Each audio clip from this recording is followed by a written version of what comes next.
প্রথমে কড়াটা গরম হয়ে গেছে, গরম হয়েতে নুন দিয়ে দিলাম, তার উপরে হলুদ,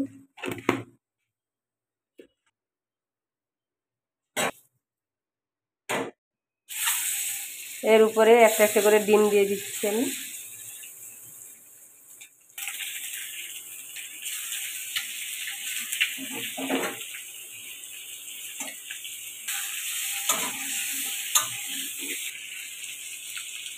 ডিমগুলোকে উল্টে পাল্টে লাল লাল করে ভেজে নেব।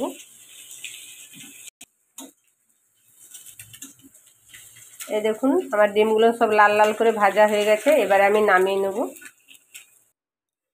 এই কড়ার মধ্যেই তেল দিয়ে দিলাম,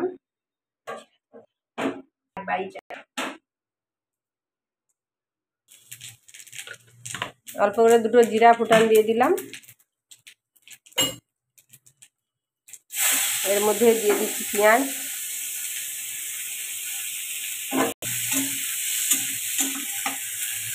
খুব কম তেলে রান্না, দেখুন কিভাবে বানাচ্ছি। পেঁয়াজের উপরেই নুনটা দিয়ে দিলাম পরিমাণ মতন,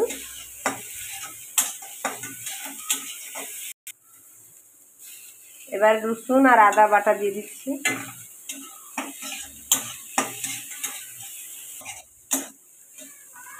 দেখুন পেঁয়াজ আদা রসুনগুলো ভাজা হয়ে আসছে, দেখুন খুব কম তেলে কিন্তু রান্না, খুব একটা বেশি তেল নেই।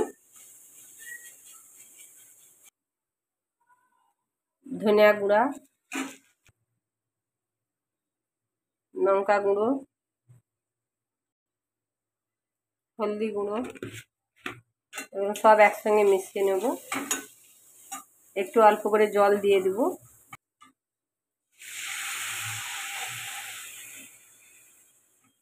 জল দিয়ে মশলাটাকে খুব ভালো করে কষিয়ে নেব। দেখুন মশলাটা কিন্তু খুব ভালো করে ভাজা হয়ে গেছে, এর মধ্যে আমি টমেটো সস দিয়ে দিচ্ছি।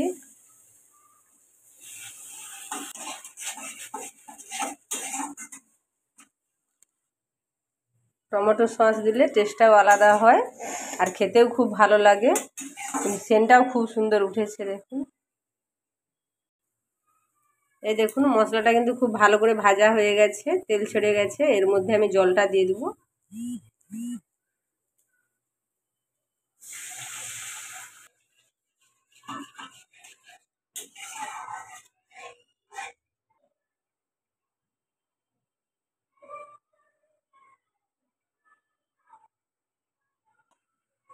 ঝালটা ফুটে গেছে, এর মধ্যে ডিমগুলো আমি দিয়ে দেব। এইভাবে আপনারা একবার বাড়িতে বানিয়ে দেখবেন, খেতে কিন্তু খুব ভালো লাগে, খুব টেস্টি লাগে, রুটি বা ভাত সবেই খাওয়া যায়।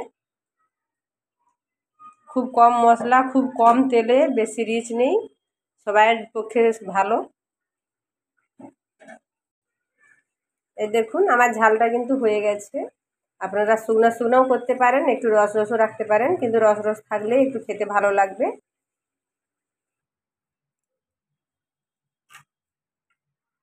দেখুন দেখতেও কত সুন্দর হয়েছে।